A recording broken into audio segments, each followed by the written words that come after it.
Good evening. Good evening, কেমন আছো?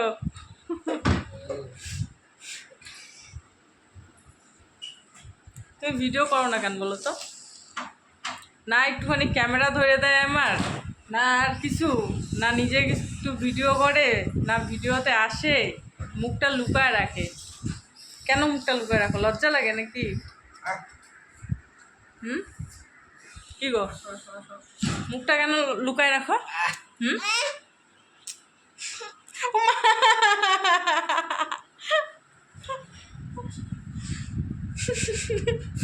মানে বাপ বেটি একটা নাকি? হ্যাঁ, বাপ বেটি একটা। এনেই বলে এখন আমাকে ঘুরতে নিয়ে যাবে, কে জানে কোথায় ঘুরতে নিয়ে যাবে। চলো, যদি যাই তোমাদের সাথে শেয়ার করবো। ঘুরতে যাবা?